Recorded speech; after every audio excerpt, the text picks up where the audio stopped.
Hello everyone. Welcome to constant learning. उम्मीद है आप सब अच्छे होंगे और आपकी तैयारी बहुत ही अच्छी चल रही होगी।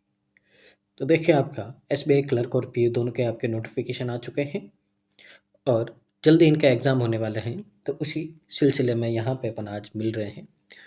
तो यहाँ पे अपन इंग्लिश और मैथ्स के जो प्री और मेंस के जो क्वालिटी क्वेश्चन होते हैं उनका यहाँ पे डिस्कशन करते हैं, और एज ए स्टूडेंट आपको किस तरह से अप्रोच करना है एग्ज़ाम में वो यहाँ पे अपन यहाँ पे सीखते हैं।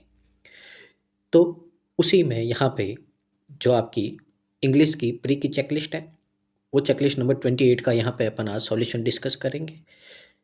और इससे पहले अपन ने 27 चेकलिस्ट को है जो पूरा कर दिया है। तो अगर आपने इनको मिस किया है तो डिस्क्रिप्शन में आपका यहाँ पे प्लेलिस्ट का लिंक है, तो वहाँ से जाकर आप इनको कंप्लीट कर सकते हैं। बहुत ही इंपॉर्टेंट क्वेश्चन है आपके यहाँ पे। तो प्री का नाम देख के आपको सिर्फ प्री का नहीं समझना है, तो इनमें मेंस का भी टच है आपका, और कॉन्सेप्ट भी क्लियर होंगे तो मेंस भी थोड़ा आपको इजी लगेगा। साथ ही अगर आप चैनल पे पहली बार आए हैं तो चैनल को लाइक शेयर और सब्सक्राइब कर दीजिए, और जितना पॉसिबल हो सके आपके जो फैमिली फ्रेंड ग्रुप्स है उन सब में इसको शेयर कीजिएगा, ताकि इसका बेनिफिट है जो मैक्सिमम स्टूडेंट को मिल पाए, और उनका भी है जो वीक सेक्शन है उसमें उनका इम्प्रूवमेंट हो पाए। तो शुरू करते हैं आज का सेशन। तो आज के सेशन में अपन यहाँ पे देखिए दो तरह के क्वेश्चन करेंगे। पहला तो होगा आपका जो वर्ड ऑर्डर है, ठीक है ना, यानी कि आपके जो फ्रेज होते हैं उनको क्या करना है, ऑर्डर करना है। और फिर होंगे आपके जो सिंगल फिलर्स होते हैं, ठीक है ना। प्री के एग्जाम में आते हैं आपके कम से कम 5 आते हैं, या तो आपका जो क्लोज टेस्ट आएगा या उसकी जगह आपके फिलर्स आएंगे, तो दोनों में से एक आपका 100% आता है। तो क्लोज टेस्ट भी एक तरह का फिलर्स होता है, ठीक है ना। तो उस तरीके से ये आपका जो 5 नंबर को 100% फिक्स करता है, ठीक है ना। और ये वर्ड ऑर्डर है, कभी आपका वर्ड ऑर्डर आता है तो कभी आपका जो वर्ड स्वैप आता है, ठीक है ना। इन दोनों में से एक आपके 5 क्वेश्चन आते हैं। तो आज का सेशन बहुत ही ज़्यादा इंपॉर्टेंट है और सीखने के लिए आपका बहुत ही आज के लिए बहुत ज़्यादा कुछ है यहाँ पे, ठीक है ना। अपन वॉकैब सीखेंगे, तरीके सीखेंगे करने के लिए, और प्रैक्टिस करेंगे क्वेश्चन की। तो शुरू करते हैं। जो पहले आपके 10 क्वेश्चन है वो है आपके वर्ड ऑर्डर के। तो देखिए यहाँ पे कैसे करना है, किसी एक को भी आपको मैच करना है, उसके बाद में ऑप्शन की हेल्प लेनी है, ठीक है ना। तो जितने तरीके हो सकते हैं अपन यहाँ पे सारे ट्राई करेंगे और देखेंगे यहाँ से कि किस तरह से अपन यहाँ पे एग्जाम में अप्रोच कर सकते हैं, ठीक है ना। तो यहाँ पे थोड़ी लैंग्वेज अच्छी है एग्जाम में आपके, अगर प्री का है तो इससे नॉर्मल लैंग्वेज भी आ सकती है, थोड़ा डाउन भी हो सकता है, तो घबराने की यहाँ पे जरूरत नहीं है। While India has retired itself as a champion for renewable energy, its 2030 targets, as articulated in its formal nationally positioned contributions, speaks of tripling renewable energy capacity for 500 gigawatt from the current 170 gigawatt. It has determined several times that it could not be forced to give up certain fuels, ठीक है ना। यहाँ पे आपको इस तरह से बोला गया। अब देखिए यहाँ पे कुछ कुछ बातें हैं जो अपने को एकदम क्लियरली दिख रही है, समझते हैं। पहले तो हैज़ है, हैज़ या हैव या हैड होता है हमेशा बाद में वर्ब की थर्ड फॉर्म आती है। यहाँ पे सारे आपकी वर्ब की थर्ड फॉर्म ही दे रखी है, तो ये आपका तरीका काम नहीं आएगा। अब उसके बाद में देखिए एक बात अपन समझेंगे, ठीक है ना। यहाँ पे क्या इंडिया, यहाँ पे बोल रहा है कि इंडिया है जो क्या है, एक चैंपियन है रिन्यूएबल एनर्जी का, पर यहाँ पे बोल रहा है कि उसने अपने आप को रिटायर कर दिया है। अब इंडिया अपने आप को रिटायर करेगा या फिर अपने आप को पोजिशनड करेगा यहाँ पे, कि भाई इंडिया ने अपने आप को यहाँ पे बना दिया है, ठीक है ना। क्या बना दिया है, एक आपका यहाँ पे चैंपियन बना दिया है रिन्यूएबल एनर्जी का। पहले तो ये बात समझ में आए। अब दूसरी बात अपन क्या समझे, देखिए यहाँ पे ये आपको नाम दे रखा है, ये NDC एब्रीवेशन फॉर्म है। तो N यानी कि हो गया आपका नेशनली, और यहाँ पे C यानी हो गया कंट्रीब्यूशन। अब D है बीच में, तो ऐसा वर्ड आना चाहिए जिसकी स्पेलिंग D से शुरू हो, और D से शुरू कौन सी होती है आपकी, डिटरमाइंड होती है। यानी कि यहाँ पे थर्ड पे, जो थर्ड पे है आपका क्या आना चाहिए, थर्ड पे आपका D आना चाहिए। तो यहाँ पे क्या होगा, डिटरमाइंड होगा, ठीक है ना। तभी तो क्या बनेगा आपका NDC एब्रीवेशन फॉर्म बनेगी। तो अपने को सबसे पहले तो पता चला है कि थर्ड पे तो क्या आना चाहिए, डी आना चाहिए, और ए पे आना चाहिए आपका पोजीशन। तो इंडिया ने अपनी आप को क्या कर दिया, पोजीशन कर दिया है, यानी कि उस पद पे रख दिया कि वो क्या बन गया है, चैंपियन बन गया है रिन्यूएबल एनर्जी का। तो यहाँ पे क्या होगा आपका, ए होगा, सॉरी क्या होगा, सी होगा, ठीक है ना। ए की जगह क्या होगा आपका यहाँ पे, सी होगा यहाँ पे, ठीक है ना। तो देखिए सी से शुरू है, तो पहले तो सी से शुरू होते ही अपने को आंसर मिल गया, क्या है आपका ऑप्शन नंबर डी है। देखिए थर्ड नंबर पे क्या है, डी।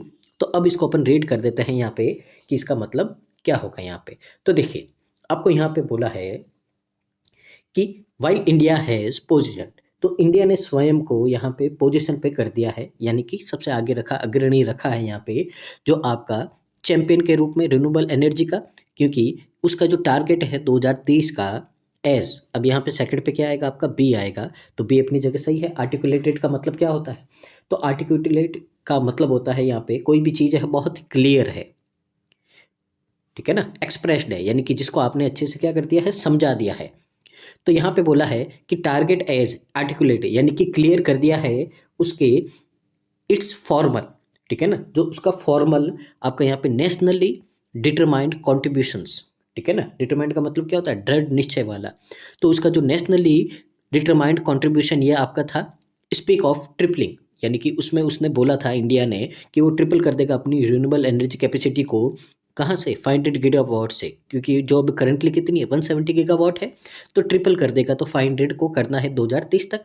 इट हैज़, लास्ट में क्या आएगा आपका, तो लास्ट में आएगा ए, तो इट हैज़ रिटायर्ड, तो उसने रिटायर कर दिए हैं सेवरल आइटम, सेवरल टाइम्स, तो उसने रिटायर कर दिए हैं यहाँ पे बहुत बार, that it could not be forced to give up certain fuels, ठीक है ना, यानी कि इसने यहाँ पे बहुत बार जो दोहराया है कि इसने जो कुछ फ्यूल्स है, ठीक है ना, उसको छोड़ने के लिए यहाँ पे मजबूर नहीं किया जा सकता, यानी कि ऐसे फ्यूल्स है जिनको अपन गिव अप नहीं कर सकते हैं, ठीक है ना, रिटायर नहीं कर सकते हैं, तो इसके लिए यहाँ पे है जो मजबूर नहीं किया, फोर्स नहीं किया है किसी को, ठीक है ना, क्योंकि फ्यूल से क्या होता है आपका, पोल्यूशन होता है।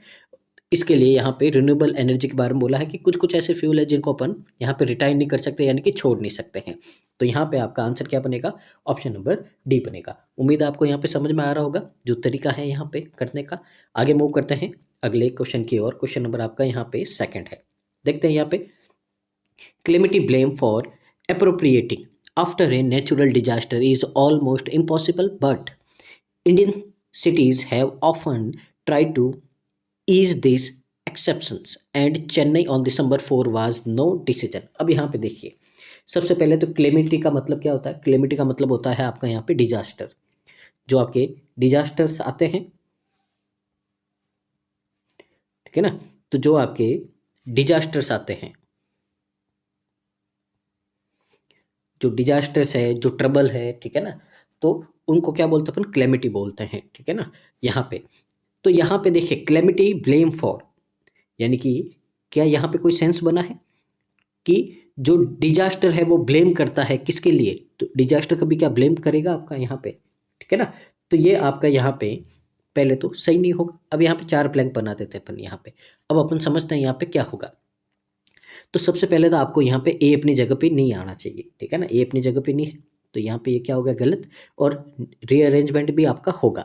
पीछे क्या बचा, सिर्फ बी बचे, तो यानी कि सबसे पहले क्या आएगा, बी, अप्रोप्रिएटिंग। अप्रोप्रिएटिंग का मतलब क्या होता है, अप्रोप्रिएटिंग का मतलब होता है किसी चीज़ को डिवाइड कर देना, ठीक है ना, तो यहाँ पे बोला अप्रोप्रिएटिंग ब्लेम, यानी कि जो ब्लेम है, ठीक है ना, जो आरोप लगे हैं यहाँ पे उसको बांट देना, उसको डिवाइड कर देना, ठीक है ना, फॉर, अब आरोप किसके लिए लगे हैं, तो आरोप लगे हैं क्लेमिटी के लिए, यानी कि जो आपके डिजास्टर हुआ है, जो ट्रबल हुआ, जो सफरिंग हुआ है, उसके लिए जो ब्लेम थे उसको क्या कर दिया, बांट दिया इन्होंने। तो बी के बाद में क्या आएगा, ए, अब अगर बी के बाद में ए आएगा तो ए की आंसर है वो कौन सा है, ऑप्शन नंबर सी है। तो यहाँ पे बांट दिया है एक नेचुरल डिजास्टर के बाद में इज ऑलमोस्ट इम्पॉसिबल, ठीक है ना, तो दोस्त का बंटवारा करना लगभग क्या हो गया, असंभव हो गया है, ठीक है ना। आपने देखा होगा नॉर्मली क्या करते हैं कि कभी कुछ आपका ऐसे प्रॉब्लम होती है, ठीक है ना, तो सारे जो पॉलिटिशियन वगैरह होते हैं, ठीक है ना, वो क्या करते हैं, अपना आरोप एक से दूसरे के ऊपर थोप देते हैं कि ये इसने किया है, इसकी गलती है।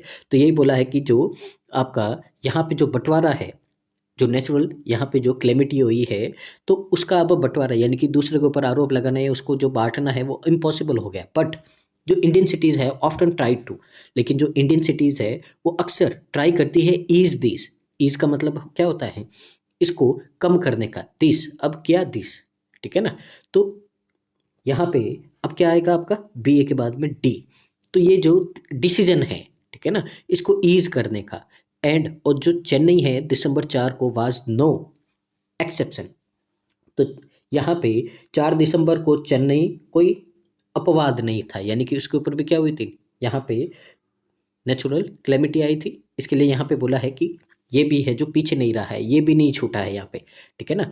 तो चेन्नई भी है जो एक्सेप्शन में नहीं है, तो यहाँ पे लास्ट में क्या आएगा आपका सी आएगा। तो ऑप्शन नंबर सी है जो क्या हो जाएगा हमारा करेक्ट आंसर हो जाएगा। तो इस तरीके से आपको यहाँ पे करना है, ठीक है ना। आगे मूव करते हैं अगले क्वेश्चन की ओर। अगला है आपका क्वेश्चन नंबर 3। क्वेश्चन नंबर 3 में देखते हैं अपन यहाँ पे क्या बोला है आपको यहाँ पे।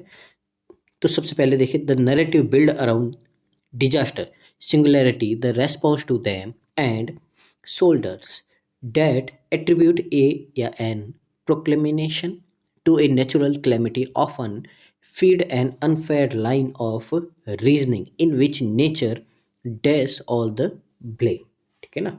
अब यहाँ पे अपन समझते हैं क्या क्या हो सकता है क्या नहीं हो सकता है, ठीक है ना। सबसे पहले देखिए कॉमन सेंस लगाते हैं अपन। यहाँ पे आपको ए या एन दे रखा है, यानी कि इसके बाद में जो भी नाउन आएगा वो हमेशा क्या होगा सिंगुलर होगा। पर यहाँ पे तो ये क्या है प्लूरल है। तो देखिए यहाँ पे 4 ब्लैंक हो गए आपके, ठीक है ना। तो 4 ब्लैंक है, यहाँ पे कभी भी देखिए सी नहीं आएगा ना ही बी आएगा। तो थर्ड पोजीशन पे सी और बी नहीं आएगा। अब सी अगर यहाँ पे नहीं आएगा तो इसका मतलब पहले तो कोई भी रीअरेंजमेंट रिक्वायर्ड है, ये तो आपका ऑप्शन हो गया कट। अब यहाँ पे तीसरे नंबर पे देखिए इन दोनों पे सी है, तो ये भी ऑप्शन आपके क्या हो गए कट हो गए, ठीक है ना यहाँ पे। तो अब यानी कि यहाँ पे आपकी स्टार्टिंग हो गया या तो डी से होगा या सी से होगा। तो पहले अपन एक बार सबके मीनिंग समझ लेते क्या होता है। सिंगुलैरिटी का मतलब होता है आपका यहाँ पे कोई चीज़ बहुत ही अजीब सी होना, किसी की पर्सनैलिटी है या कोई भी चीज़ बहुत ही अजीब सी होना, जिसको हिंदी में अपन नॉर्मली क्या बोलते हैं विलक्षण, यानी कि जो चीज़ नॉर्मल नहीं है, ठीक है ना, नॉर्मल से एकदम अलग है एकदम अजीब सी है, तो उसको क्या बोलते हैं सिंगुलैरिटी बोलते हैं। शोल्डर्स का मतलब क्या होता है, एक तरह से अपन बोलते हैं कंधे, लेकिन यहाँ पे नॉर्मली जब इसको यूज करते हैं तो इसका मतलब होता है किसी को सपोर्ट देना, सहारा देना। यहाँ पे प्रोक्लेमिएशन इसका मतलब क्या होता है कोई अनाउंसमेंट्स करना, घोषणा करना, इसको बोलते हैं प्रोक्लेमिएशन। इन्फ्लुएंस का मतलब क्या होता है, इन्फ्लुएंस का मतलब होता है किसी चीज का इफेक्ट या इम्पैक्ट, इसको बोलते हैं अपन इन्फ्लुएंस, ठीक है ना।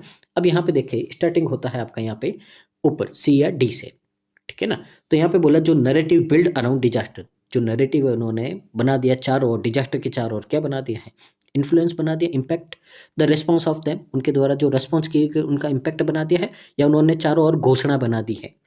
तो देखिए सी का तो सेंस बनेगा नहीं, ठीक है ना। तो यहाँ पे जो डिजास्टर उसके चारों ओर क्या कर दिया इम्पैक्ट बना दिया है, यही होगा, ठीक है ना। प्रोक्लेमेशन का कोई सेंस नहीं बनता है, तो पहले तो आपका कहाँ से स्टार्ट होगा डी से, तो डी से होगा तो ये आपका कट गया। तो पहले तो अपने को आंसर मिल गया क्या होगा ऑप्शन नंबर ए। तो अब यहाँ पे अपन इसको रीड कर देते हैं, ठीक है ना, क्योंकि अब अपने को क्या मिल गया अपना आंसर मिल गया है। तो इन्होंने है जो चारों डिजास्टर के चारों ओर क्या कर दिया यहाँ पे इम्पैक्ट बना दिया है रेस्पॉन्सेस का। एंड अब डी के बाद में क्या आएगा सी आएगा एंड, और यहाँ पे घोषणा की है that attribute a singularity to a natural calamity often feed an unfair line of reasoning in which nature, और लास्ट में क्या आएगा आपका, लास्ट में आएगा आपका यहाँ पे बी, जो नेचर यहाँ पे क्या आएगा शोल्डर्स ऑल द ब्लेम, यानी कि यहाँ पे आपको बोला गया है कि यहाँ पे कि जो डिजास्टर है उसके चारों ओर यहाँ पे आपका जो इम्पैक्ट बना दिया है रेस्पॉन्स का उनके द्वारा बना दिया गया है।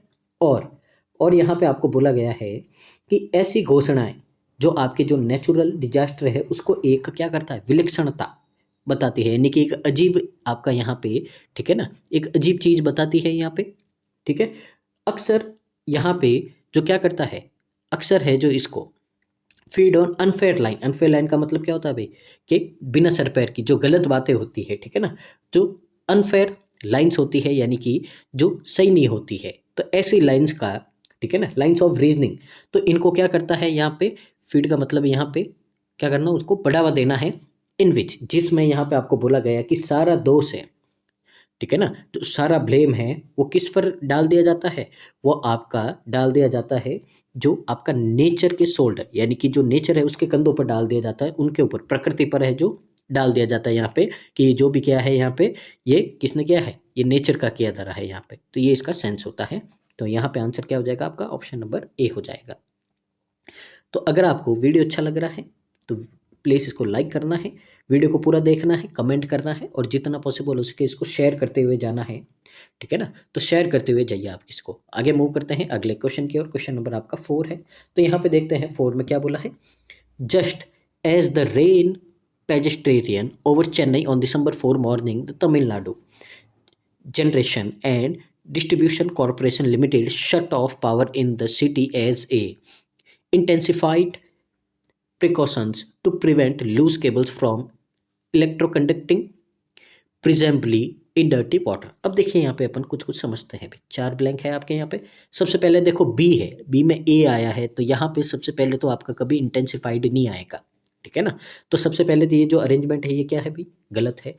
अब सेकंड पे कभी बी नहीं आना चाहिए अपना, सेकंड पे कभी भी आपका बी नहीं आना चाहिए। तो देखिए यहाँ पे डी में बी दे रखा है, तो ये भी क्या है आपका, गलत है।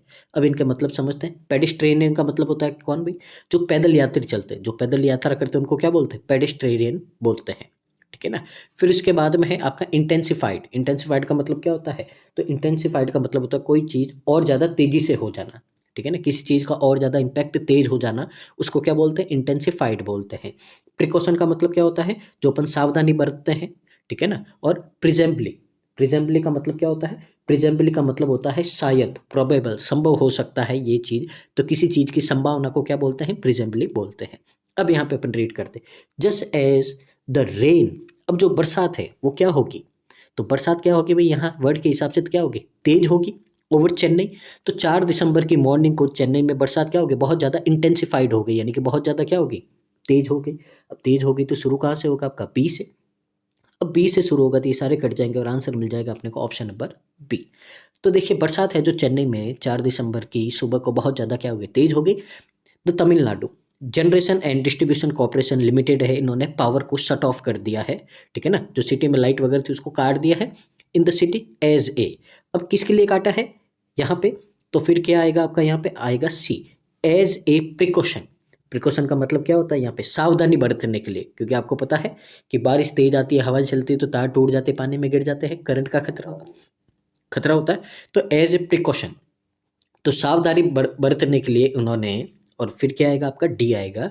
तो बरतने के लिए यहाँ पे, ठीक है ना, प्रिजेम्बली टू प्रिवेंट लूज केबल। तो शायद संभावना हो सकती है कि जो लूज केबल है यहाँ पे, उनसे क्या हो सकता है भाई, करंट वगैरह की संभावना होती है गंदे पानी में। किनको करंट लग सकता है यहाँ पे, पेडेस्ट्रेरियन, यानी कि जो पैदल यात्री वगैरह होते हैं उनको जटला झटका, ठीक है ना, जो लगता है उससे बचाने के लिए यहाँ पे क्या करते हैं, उन्होंने शट ऑफ कर दिया, यानी कि लाइट को काट दिया है यहाँ पे। तो आंसर क्या हो जाएगा आपका, बी हो जाएगा यहाँ पे। आगे मूव करते हैं अगले क्वेश्चन की ओर। क्वेश्चन नंबर आपका यहाँ पे क्या है, 5th है। तो देखते हैं, इसको भी समझते हैं। यहाँ पे क्या बोला है आपको, the extent to which climate change boosted cyclone. तो यहाँ पे देखिए साइक्लोन का नाम दे रखा Michaung, is for attribution science to say although it would be naive to wait for any verdict other than the warmer seas are feeding stronger cyclones, ठीक है ना। अब यहाँ पे अपन देखते हैं क्या हो सकता है आपका यहाँ पे। तो देखिए द एक्सटेंड, यानी कि यहाँ पे आपको बोला है कि the extent to which climate change, यानी कि जो क्लाइमेट चेंज हो रहा है, बूस्टेड साइक्लोन मिचेंग, ठीक है ना। बूस्ट का मतलब क्या होता है, बूस्ट का मतलब होता है कि किसी चीज़ को सपोर्ट करना, उसको और ज़्यादा बढ़ा देना, इंटेंसिफाई कर देना, इसका मतलब होता है बूस्टेड। तो अगर यहाँ पे देखिए, ठीक है ना, तो जो आपका अभी चल रहा है क्लाइमेट चेंज, उसके कारण जो साइक्लोन मिचांग आया है उसको क्या कर दिया, बूस्टेड कर दिया, यानी कि और ज़्यादा उसको बढ़ा दिया है। तो क्या ए अपनी जगह सही लग रहा है, तो ए अपनी जगह क्या है, सही है यहाँ पे, ठीक है ना।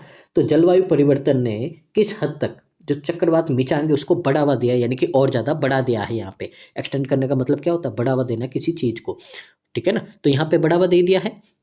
Michang is for attribution. अब देखिए फॉर है, इसके बाद में क्या आता है, आईएनजी आता है। तो एट्रीब्यूशन का मतलब क्या होता है, किसी के ऊपर यहाँ पे पहले तो आरोप लगाना, ठीक है ना।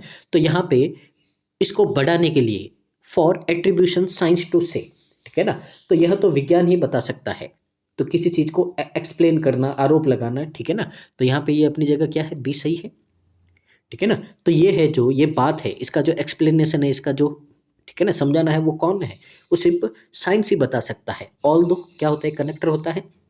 तो देखिए कनेक्ट कर रहा है दो सेंटेंस को, ऑल दो, यद्यपि, it would be naive to wait for any verdict. Verdict का मतलब क्या होता है, फैसला। तो सी भी अपनी जगह सही है। और यहाँ पे आपका जो, ठीक है ना, एनी वर्डिक्ट, तो कोई भी वर्डिक्ट है other than that warmer seas are feeding stronger cyclones.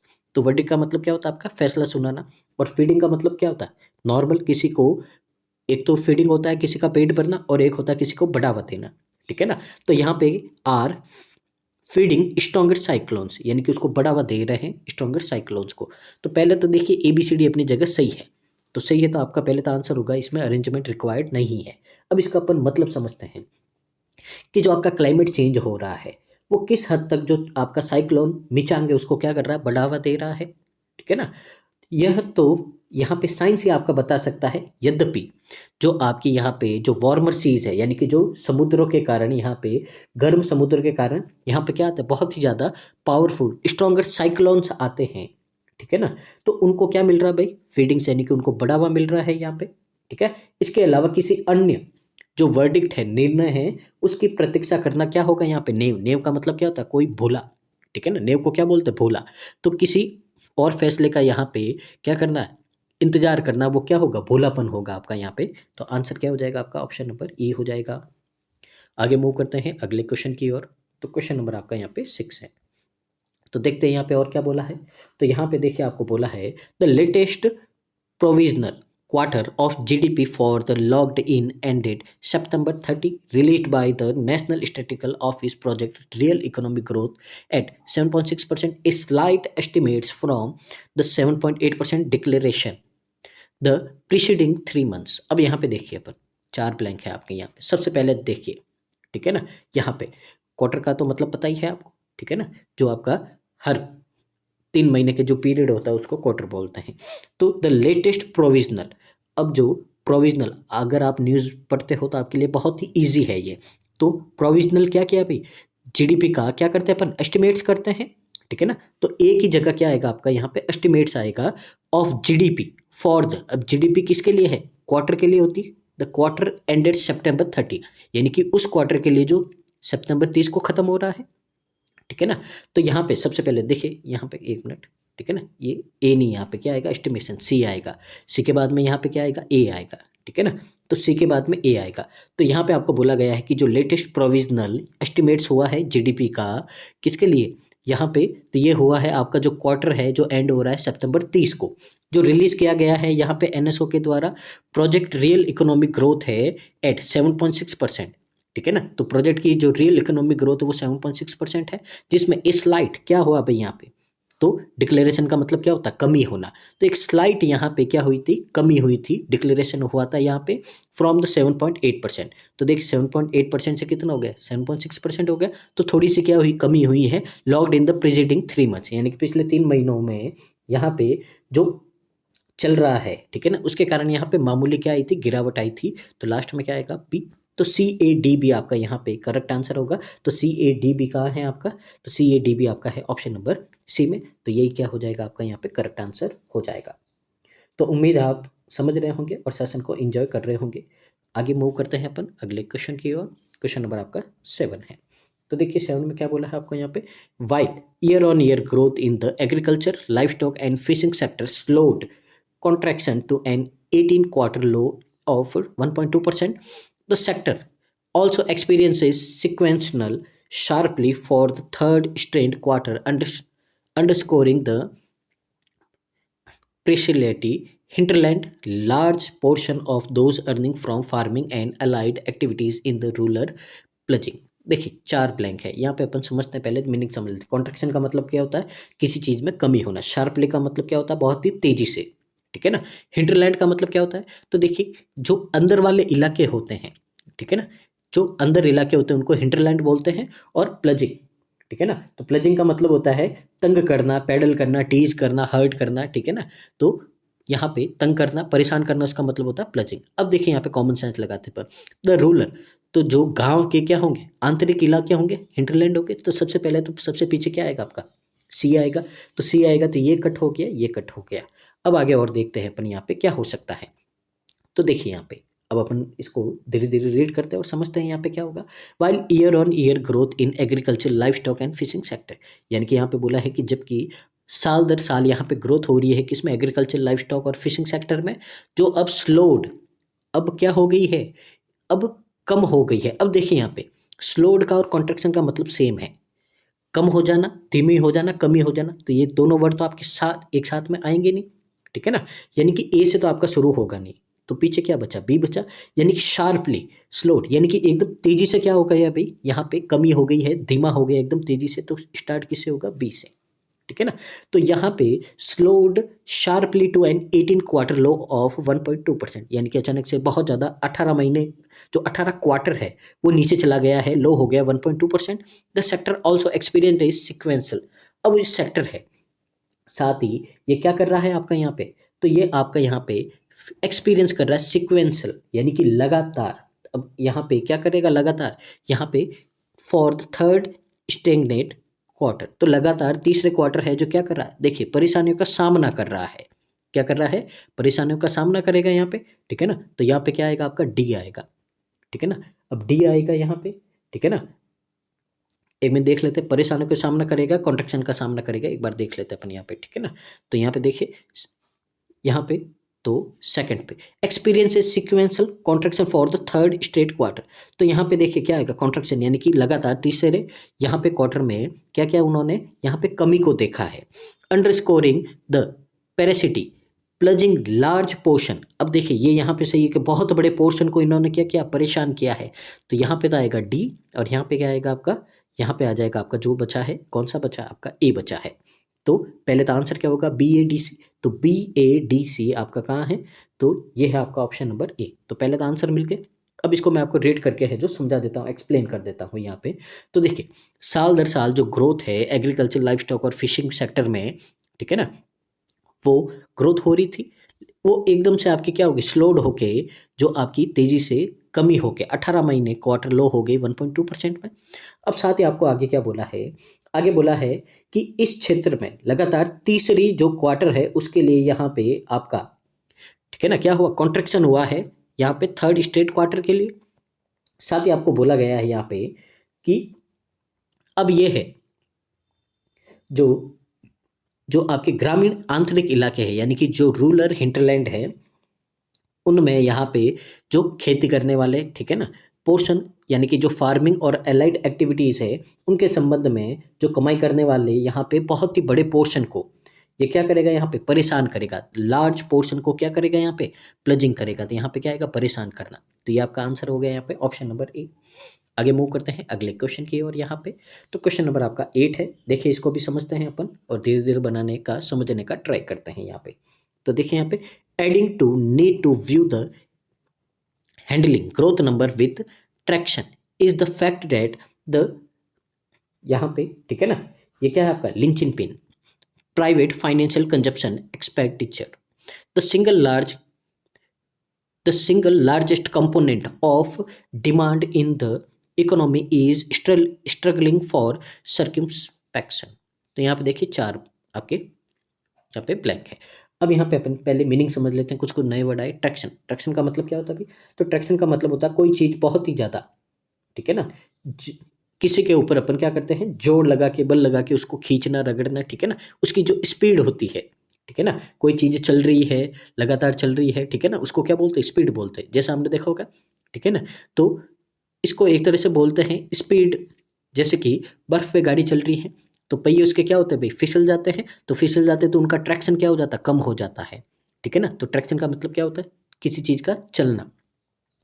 अब यहाँ पे लिंचिंग पिंग है। अब लिंचिंग पिंग का मतलब क्या होता है, तो इसका मतलब होता है यहाँ पे कि कोई चीज़ है जो बहुत ही ज़्यादा इंपॉर्टेंट है, अगर उस चीज़ को अपन हटा दे, ठीक है ना, तो हटा दे तो आपका कोई भी जो प्रोजेक्ट है या कोई भी काम है वो आपका या तो रुक जाएगा या आगे नहीं बढ़ पाएगा, या कोई भी चीज़ का सबसे इंपॉर्टेंट पार्ट होता है वो चीज़ आपकी नीचे गिर जाएगी, इस तरह का मीनिंग होता है। तो very important part of something, ठीक है ना। फिर कंपोनेंट का मतलब तो क्या होता है आपको पता ही है, किसी चीज़ का पार्ट होना, भाग होना। और सर्कमस्पेक्शन, इसका मतलब क्या होता है, इसका मतलब होता है किसी काम में सावधानी रखना, केयर करना, अटेंशन, कॉशन, ठीक है ना, सावधानी बरतना, यहाँ पे ये इसका मतलब होता है। अब यहाँ पे अपन देखते हैं कि क्या हो सकता है, ठीक है ना। अब यहाँ पे देखिए, अगर मैं यहाँ पे ये रीड करूँ, the single largest component of demand, यानी कि जो सबसे बड़ा जो कंपोनेंट है डिमांड का, यानी कि सी तो अपनी जगह क्या है, एकदम सही है, ठीक है ना। तो यहाँ से अपने को रीड करके लगा सी तो अपनी जगह सही है। अब यानी कि तीसरे पार्ट पे, ठीक है ना, तीसरे पार्ट पे क्या है आपका, सी है, पर यहाँ पे नहीं है, तो ये दोनों क्या हो गए, गलत हो गए, ठीक है ना। अब क्या पता, ए भी हो सकता है, ए और बी भी हो सकता है, यहाँ पे अपन देख लेते हैं अपन, ठीक है ना। Adding the need to view the handling growth number with, तो यहाँ पे आपको बोला है कि ऐड करना यानी कि उसमें जोड़ना है यहाँ पे द नीड टू व्यू यानी कि जरूरत है देखने की, द हैंडलिंग ग्रोथ नंबर यानी कि जो यहाँ पे जो ग्रोथ नंबर है उनको हैंडलिंग करने के लिए with is the fact that. अब उसके लिए क्या जरूरत है आपकी यहाँ पे, तो उसके लिए क्या जरूरत है, सावधानी की जरूरत है। तो यहाँ पे क्या बोला है, circumspection is the fact that the, यानी कि यहाँ पे क्या करना आपको, सावधानी बरतनी रखेगी, क्योंकि यहाँ पे देखिए या तो बी आएगा या डी आएगा, ठीक है ना। तो यहाँ पे ग्रोथ नंबर विथ, यहाँ पे क्या आएगा, सरकमफेक्शन आएगा यहाँ पे, ठीक है ना। बहुत ही ज्यादा सावधानी रखनी है आपको यहाँ पे, ठीक है ना। तो यहाँ पे क्या आएगा आपका, सबसे पहले ये आएगा आपका डी। अब डी आएगा तो देखिए आपका ए वाला ऑप्शन कट हो जाएगा और आंसर क्या होगा आपका, बी होगा। अब इसको रीड करते हैं तो देखिए यहाँ पे जो आपका हैंडलिंग ग्रोथ नंबर है उसको सावधानी से देखने की क्या है आवश्यकता, के साथ ही यह भी इसके साथ में ये बात फैक्ट ये जो जुड़ा हुआ है डेट द। अब डी के बाद में क्या है, बी द लिंचिन पिन, ठीक है ना, linchpin private final consumption expenditure, ठीक है ना। तो यहाँ पे क्या बोला है, तो यहाँ पे आपको बोला गया है कि जो मुख्य किसी चीज़ का जो मुख्य पार्ट है, मुख्य आधार है, यहाँ पे जो प्राइवेट फाइनल कंजप्शंस है एक्सपेंडिचर, ठीक है ना, तो उसका द सिंगल लार्जेस्ट कंपोनेंट यानी कि उसका जो जो डिमांड है उसका सबसे लार्जेस्ट सबसे बड़ा कंपोनेंट है इकोनॉमी का, वो स्ट्रगल कर रहा है फॉर, किसके लिए कर रहा है, ट्रैक्शन के लिए। ट्रैक्शन का मतलब है उसकी स्पीड के लिए, उसकी गति के लिए क्या कर रहा है, यहाँ पे स्ट्रगल कर रहा है। तो सबसे पीछे क्या आएगा आपका, ए आएगा। तो यहाँ से आपका आंसर क्या हो जाएगा, ऑप्शन नंबर बी हो जाएगा। तो आगे मूव करते हैं अगले क्वेश्चन की ओर। क्वेश्चन नंबर आपका यहाँ पे क्या है, 9 है। तो देखते हैं, इसको भी समझते हैं और इसको भी अपन यहाँ पे बनाने का ट्राई करते हैं। तो देखिए यहाँ पे क्या बोला है, growth in private consumption spending slowed vagaries to 3.1% in the September quarter from 6% in the preceding 3-month period as rural demand remained affected by the appreciably of a below average monsoon, ठीक है ना। तो यहाँ पे आपको क्या दे रखा है भाई, 4 ब्लैंक दे रखे हैं। अब यहाँ पे अपन समझते हैं क्या हो सकता है आपका यहाँ पे। तो सबसे पहले तो मतलब समझ लेते हैं जो जो आपकी यहाँ पे नहीं है। कंजप्शन का मतलब तो पता ही है आपका, किसी चीज़ का खत्म, यहाँ पे खपत होना, ठीक है ना। किसी चीज़ को अपन खर्च करते हैं, काम में लेते हैं, उसको कंजप्शन बोलते हैं। वेगरीज का मतलब क्या होता है, वेगरीज का मतलब होता है आपका यहाँ पे किसी चीज़ की अनियमितता, इरेगुलरिटीज को क्या बोलते हैं, वेगरीज बोलते हैं अपन यहाँ पे। अफेक्टेड का मतलब तो आपको पता ही है, ठीक है ना। अफेक्टेड का मतलब क्या होता है, किसी चीज़ का प्रभावित होना, किसी से प्रभावित होना, अफेक्टेड, ठीक है ना, ये हो गया। और एप्रिशिएबली का मतलब क्या होता है, इसका मतलब होता है कोई चीज़ बहुत ही ज़्यादा आपकी कंसिडरेबल है, सिग्निफिकेंटली बहुत ही ज़्यादा इंपॉर्टेंट है, उसको अपन बोलते हैं एप्रिशिएबल, बहुत ही ज़्यादा इंपॉर्टेंट होना किसी चीज़ का, ठीक है ना। अब यहाँ पे अपन समझते हैं क्या क्या आपके हो सकते हैं, ठीक है ना। सॉरी। तो देखिए यहाँ पे सबसे पहले देखिए ये आपका क्या है, यहाँ पे एल वाई लगा है, यानी कि आर्टिकल के बाद में देखिए अपने को नाउन चाहिए, तो ये नाउन नहीं है, ठीक है ना। तो यानी कि डी तो आपका यहाँ पे पीछे आएगा ही नहीं, यानी कि जो यहाँ पे ई ऑप्शन था वो तो आपका क्या हो गया, कट हो गया। यानी कि सबसे पीछे अपने को डी नहीं चाहिए, तो 2 ऑप्शन आपके क्या हो गए, यहाँ पे कट हो गए हैं। अब यहाँ पे देखिए growth in private consumption spending slowed, तो देखिए ए अपनी जगह क्या लग रहा है, सही लग रहा है कि जो ग्रोथ है प्राइवेट कंजप्शन में, स्पेंडिंग में, वो क्या हो गया, कम हो गया है, स्लोड हो गया है। तो पहले तो आपका स्टार्ट कहाँ से होगा, ए से होगा, ठीक है ना। यहाँ पे क्यों, देखिए यहाँ पे बी से तो आपका शुरू होगा नहीं, बी हो गया कट, अब सी और ए ही बचे। सी का मतलब तो है कि growth in private affected spending, कोई सेंस नहीं बनेगा, तो सी वाले कट हो गए, पीछे क्या बचा, यही बचा। तो आंसर तो मिल गया अपने को क्या, डी।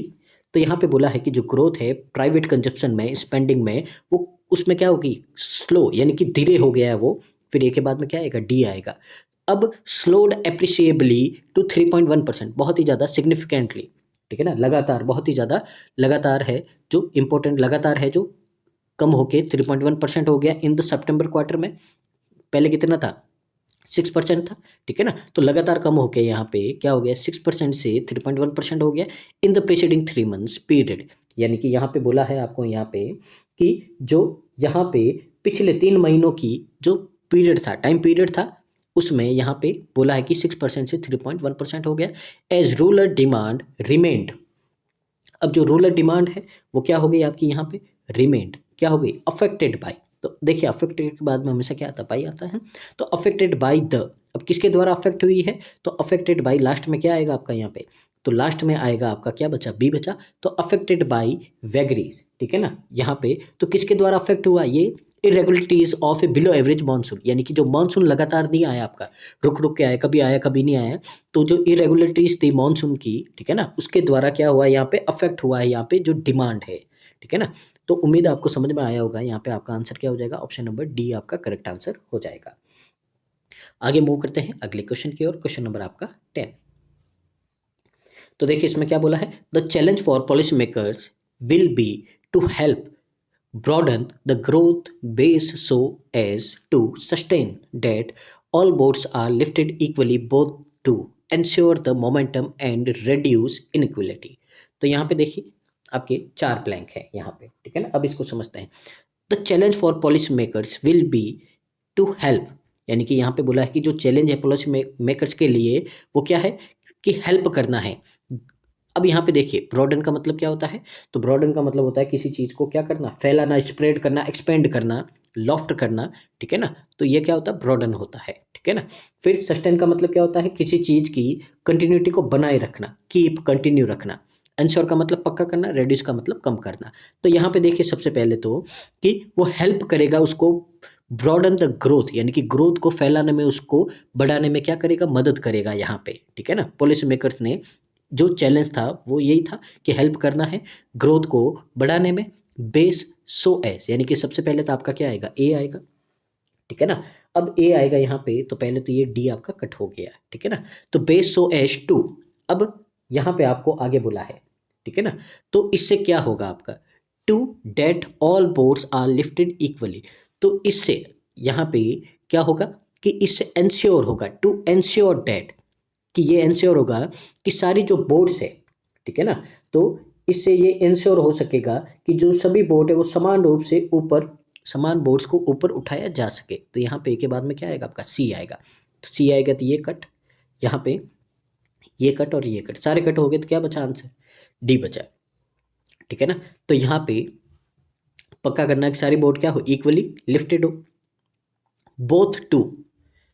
अब यहाँ पे बोला है, अब देखिए जो मोमेंटम है, ठीक है ना, अब यहाँ पे देखिए क्या होगा आपका, बी आएगा, यानी कि बोथ टू, यानी कि दोनों को, ठीक है ना, टू क्या करना है, सस्टेन द मोमेंटम, मोमेंटम को बनाए रखना है, और रेड्यूस करना है इनइक्वलिटी को, असमानता है उसको क्या करना है, यहाँ पे कम करना है।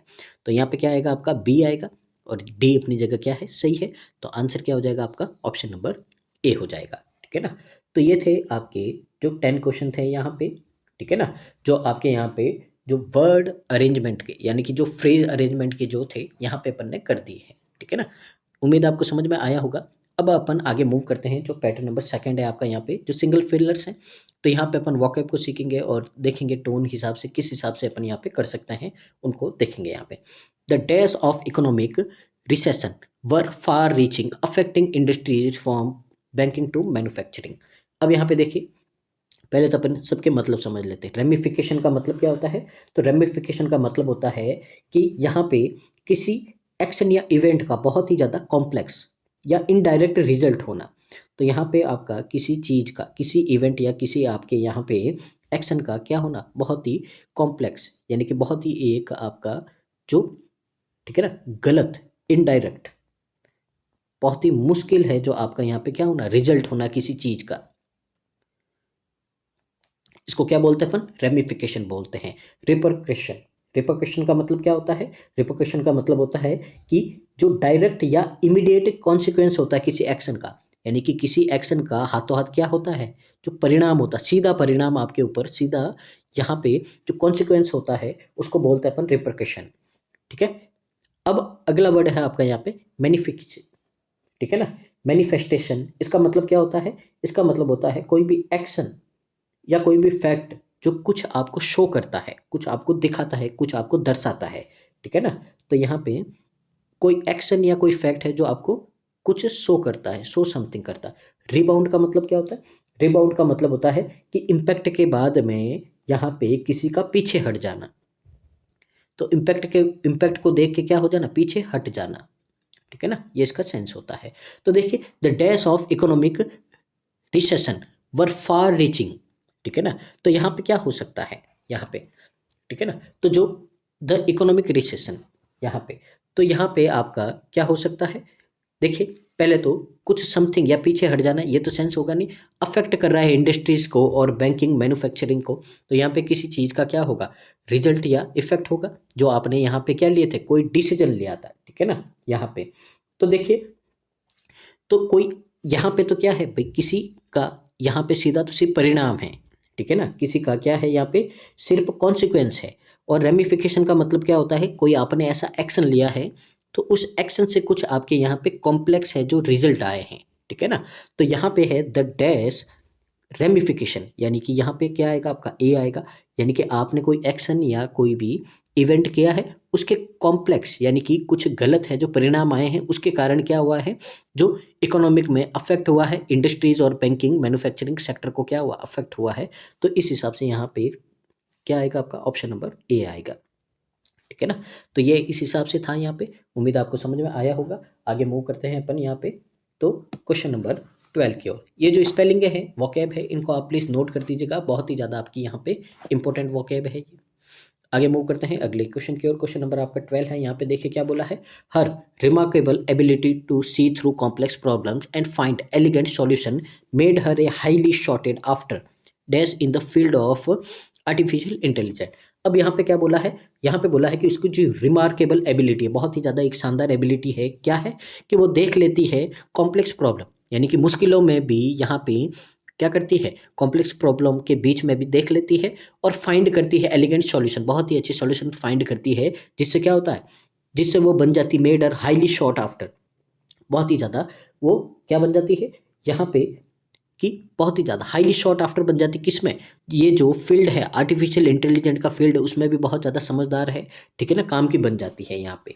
अब देखते हैं यहाँ पे क्या होगा, तो देखिए तारीफ कर रहा है, तारीफ कर रहा था, यानी कि कुछ ना कुछ क्या होगा यहाँ पे आपका पॉजिटिव वर्ड होगा। अब देखिए रेनिगेड का मतलब क्या होता है, रेनिगेड का मतलब होता है एक पर्सन जो क्या देता है, धोखा देता है, एक तरह से इसको अपन क्या बोलते हैं, पाखंडी, धोखेबाज बोलते हैं, ठीक है ना।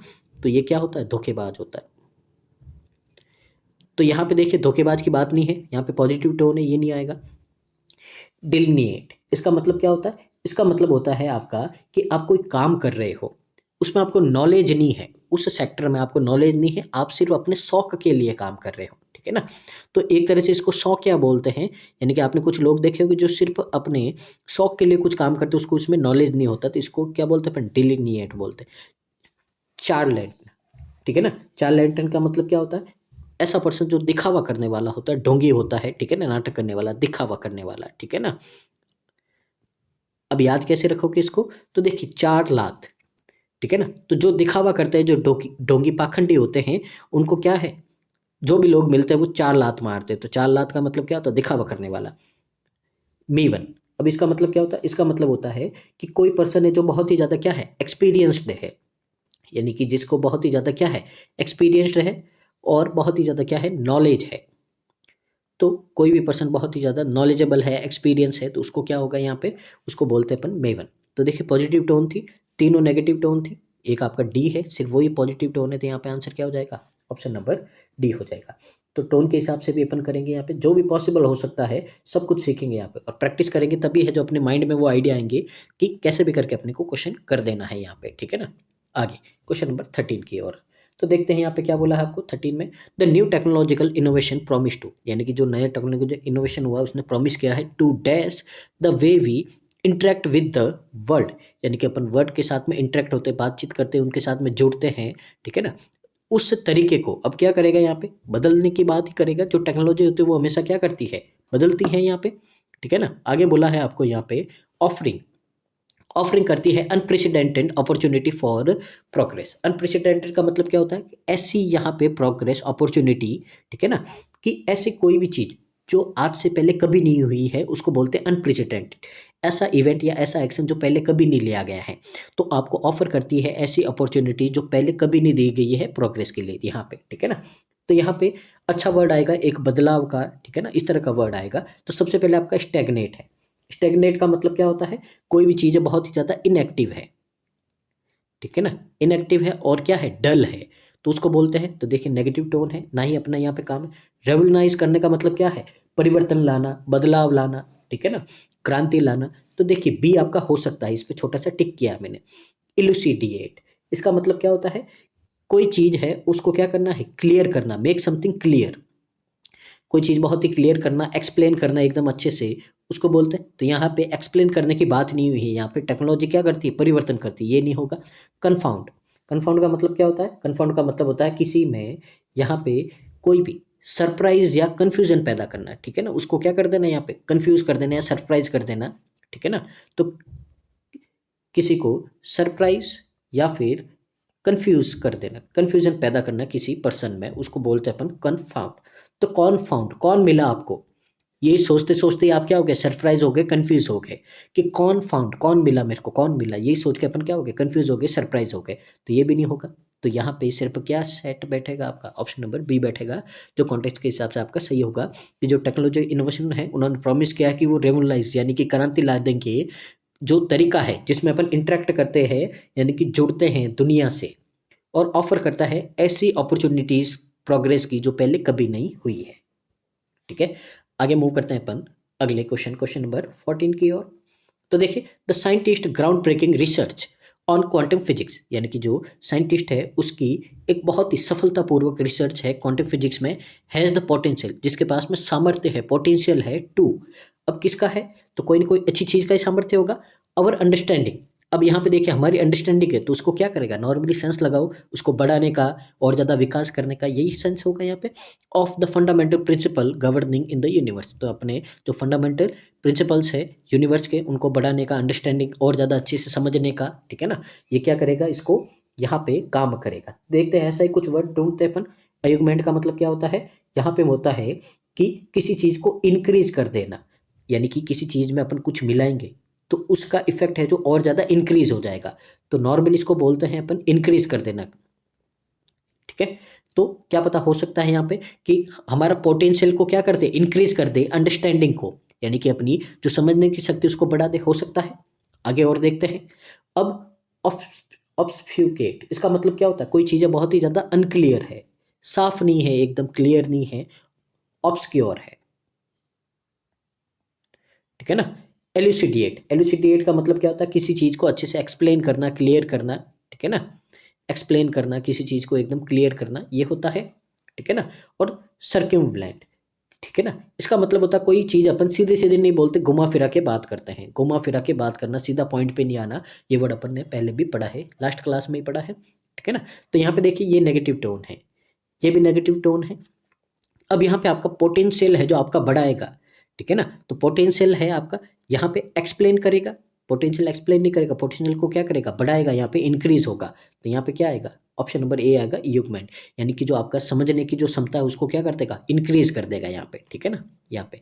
तो आंसर क्या होगा यहाँ पे, आपका ऑप्शन नंबर ए है जो करेक्ट आंसर हो जाएगा।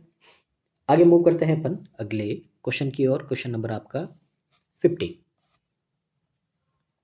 तो देखिए यहाँ पे, the author's novel was a complex narrative that required readers to, यानी कि जो ऑथर का नॉवल है बहुत ही ज़्यादा जटिल कॉम्प्लेक्स नरेटिव है, ठीक है ना, यानी कि ऐसी ऐसी चीज़ें उसमें जो आपको आसानी से समझ में नहीं आएगी, तो उसके लिए आपको जरूरत है रीडर्स को, रिक्वायर्ड है जो रीडर्स को to dash the intricacies of each character's psyche in order to fully grasp the underlying themes, यानी कि यहाँ पे आपको बोला गया है कि यहाँ पे जो ऑथर का जो नॉवल है बहुत ही ज़्यादा कॉम्प्लेक्स जटिल, यहाँ पे उसकी एक कहानी थी जिसमें यहाँ पे जो उसका सब्जेक्ट था, ठीक है ना, तो उस सब्जेक्ट के जो कैरेक्टर्स है उनको पूरी तरह समझने के लिए यहाँ पे जो रीडर्स है उनको अपनी मानसिकता है, उनकी जो यहाँ पे दिमाग है उसको क्या करना, उसकी बारीकियों को समझना क्या है, बहुत ही ज़्यादा आवश्यक है। तो यहाँ पे देखते हैं अपन क्या वर्ड हो सकता है आपका यहाँ पे।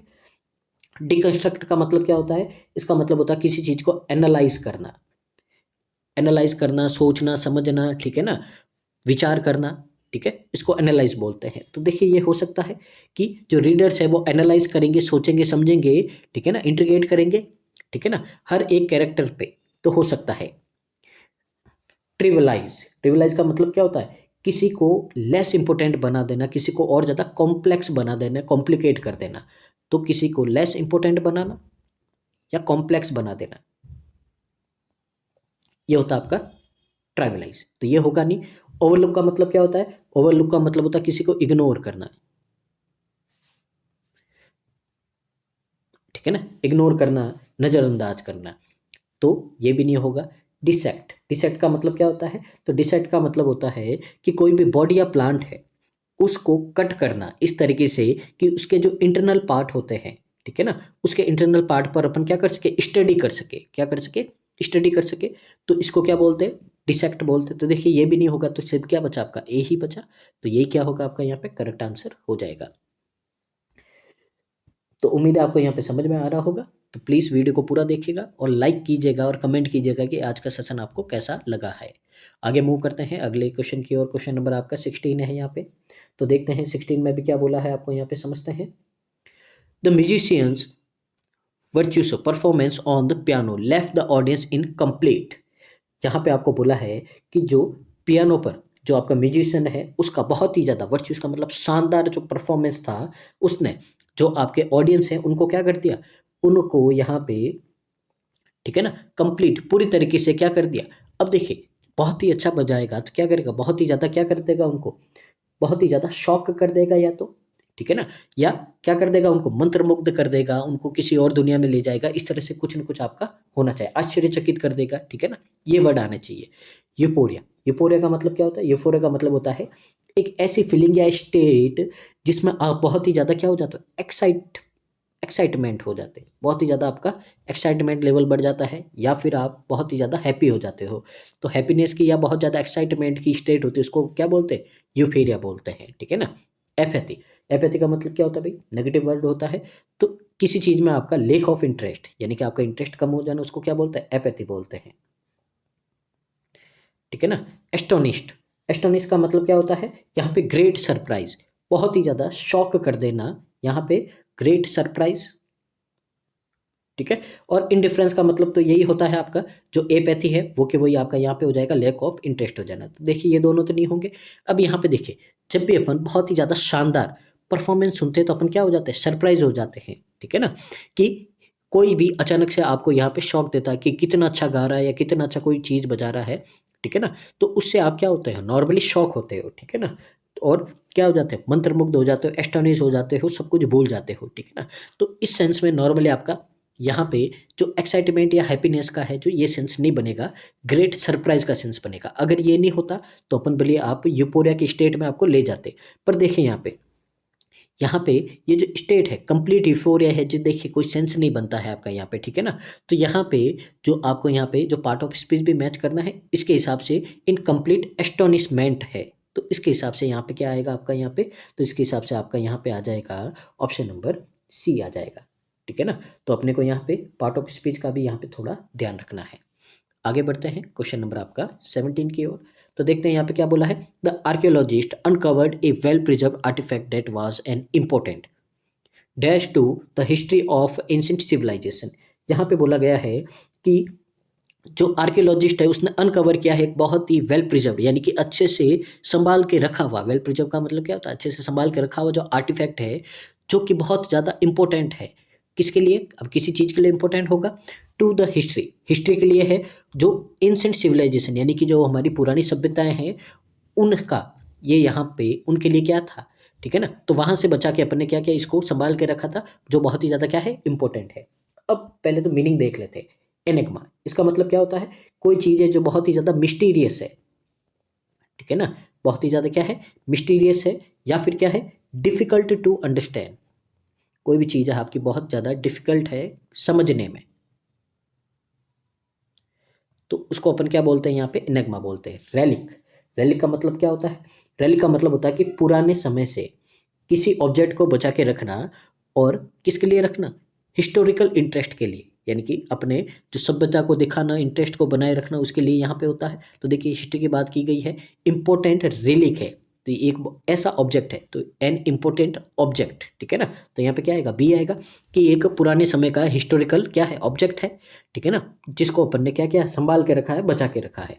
तो आंसर क्या होगा? बी। अब अगला वर्ड है आपका कॉन्ड्रम। अब इसका मतलब क्या होता है? इसका मतलब होता है कि एक बहुत ही ज़्यादा कंफ्यूजिंग और डिफिकल्ट प्रॉब्लम और क्वेश्चन, ऐसे एक बहुत ही ज़्यादा, ठीक है ना, कंफ्यूजिंग और डिफिकल्ट प्रॉब्लम होती है, उसको बोलते हैं कॉन्ड्रम। याद कैसे रखेंगे?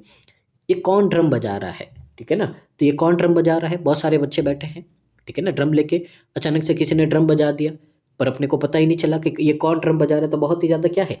अब पता लगाना बहुत ही ज़्यादा डिफिकल्ट हो गया, बहुत ही ज़्यादा कंफ्यूजिंग हो गया है यहाँ पे कि किसने बजाया है, पता ही नहीं चल रहा, बच्चे भी नहीं बता रहे हैं। तो ऐसी स्टेट को अपन बोलते हैं कॉनन्ड्रम। इस तरीके से उम्मीद है आप याद रख पाओगे। एनोमली, एनोमली का मतलब क्या होता है? समथिंग, ऐसी चीज जो क्या करता है, आपको विचलित कर दे, ठीक है ना, क्या करता है, आपको विचलित कर दे, यानी कि आपका यहाँ पे आपको शौक, थोड़ा सा शौक कर दे, ठीक है ना, थोड़ा सा आपको क्या कर दे, यहाँ पे थोड़ा सा कहीं आप खो जाओ, इस तरह से आपको क्या कर दे, अपने वश में कर दे, इस तरह से विचलित कर दे। तो ये भी नहीं होगा, तो आंसर क्या हो जाएगा आपका? बी हो जाएगा। आगे मूव करते हैं अपन अगले वर्ड की ओर। क्वेश्चन नंबर 18 है, यहाँ पे समझते क्या है? Her remarkable eloquence and precise argument helped her. तो उसकी जो रिमार्केबल यानी कि जो शानदार, एलोक्वेंस का मतलब क्या होता है? जो बोलने की तरीके, जो बोलने की बातें होती है, और प्रिसिव आर्ग्यूमेंट, उसकी जो बहस है, आर्ग्यूमेंट है जो उसके वहाँ पे जो बहस करने का, आर्ग्यूमेंट करने का, बातें करने का तरीका है, वो हेल्प करता है उसकी डैश सपोर्ट फॉर, यानी कि सपोर्ट करने के लिए, जो एनवायरमेंटल कंजर्वेशन इनिशिएटिव है उसमें सपोर्ट करने के लिए यहाँ पे क्या करता है, यहाँ पे उसकी मदद करता है। गैल्वेनाइज करना, गैल्वेनाइज का मतलब क्या होता है? कोई एक्शन लेने के लिए, ठीक है ना, आप चौंका देना, एक्साइट कर देना, ठीक है ना, तो किसी को कोई एक्शन लेने के लिए आप क्या कर देना, उसको चौंकाना, उसको एक्साइट कर देना कि आप ये काम करो, उसके लिए क्या कर देना, ये काम करना है, इसको बोलते हैं अपन गैल्वेनाइज करना। अंडरमाइन, अंडरमाइन है, देखिए ये आपका हो सकता है, अभी अपन देखेंगे हो या नहीं सकता है, क्योंकि हर गैल्वेनाइज यानी कि उसको एक्साइट करता है, ताकि सपोर्ट फॉर, ताकि वो सपोर्ट करे किसके लिए? एनवायरमेंटल कन्वर्जेशन इनिशिएटिव के लिए। तो भी पता नहीं है, हो सकता है आगे देखते हैं। अंडरमाइन का मतलब क्या होता है? भाई किसी को कमजोर कर देना, कमजोर करना, नेगेटिव सेंस है। तो देखिए यहाँ पे नेगेटिव सेंस, नेगेटिव टोन तो आएगी नहीं। डिमिनिश का मतलब क्या होता है? डिमिनिश का मतलब भी क्या होता है आपका? यहाँ पे किसी चीज में कमी कर देना, तो ये भी नेगेटिव सेंस है, ये भी नहीं होगा। डेटर का मतलब क्या होता है? डेटर का मतलब होता है डिस्करेज कर देना किसी को, ठीक है ना, डिस्करेज करना, तो ये भी आपका नेगेटिव टोन है, तो ये भी नहीं आएगा, ठीक है ना। तो यहाँ से सिर्फ एक ही बचा है, तो क्या होगा आपका? ऑप्शन नंबर ए आपका यहाँ पे करेक्ट आंसर हो जाएगा, ठीक है। आगे मूव करते हैं क्वेश्चन नंबर 19 की ओर। तो देखिए यहाँ पे, the CEO's leadership style was characterize by a remarkable ability, यानी कि जो सीईओ की जो लीडरशिप करने की स्टाइल है, वो कैरेक्टराइज करती है एक बहुत ही रिमार्केबल एबिलिटी, शानदार एबिलिटी के साथ में, to dash a diverse team of professional into cohesive, यानी कि यहाँ पे एक अलग अलग जो डाइवर्स यानी कि जो बिखरी हुई टीम है, अलग अलग जगह से जो लोग आए हैं, ठीक है ना, टीम है, प्रोफेशनल की है, उनको कोहेसिव यानी कि एक साथ में बांधे रखना, हाई परफॉर्मिंग यूनिट बना के रखना, उनको एक साथ में लेके आना, एकजुट करना है, ठीक है ना। तो यहाँ पे क्या आएगा? कैसी एबिलिटी है? यानी कि लोगों को एक साथ में लाने की एबिलिटी की बात कर रहा है। तो वर्ड देखते हैं। अमलगमेट का मतलब क्या होता है? यहाँ पे किसी चीज को, किसी को भी क्या करना? कंबाइन करना, साथ में लाना, यूनाइट करना, एकजुट करना, ये हो सकता है, ठीक है ना, यूनाइट करना। तो ये आपका हो सकता है डिसबैंड। डिस, डिस आते ही क्या होता है आपका? नेगेटिव बन जाता है। बैंड का मतलब तो होता है बांधना साथ में, डिस का मतलब नेगेटिव हो जाएगा। तो डिसबैंड का मतलब होता है किसी चीज को ब्रेक कर देना, तोड़ देना, भंग कर देना। सेग्रीगेट करना, सेग्रीगेट करना, देखिए नेगेटिव टोन नहीं आएगा। सेग्रीगेट करना का मतलब भी क्या है? किसी चीज को अलग कर देना, ठीक है ना, क्या करना? अलग करना। सेट अपार्ट कर देना, डिवाइड कर देना, ठीक है ना, ये भी क्या है भाई? एकदम उल्टा है यहाँ पे। और एंटागोनिस्ट, देखिए ये भी क्या है? एक नेगेटिव सेंस है। एंटागोनिस्ट का मतलब क्या होता है?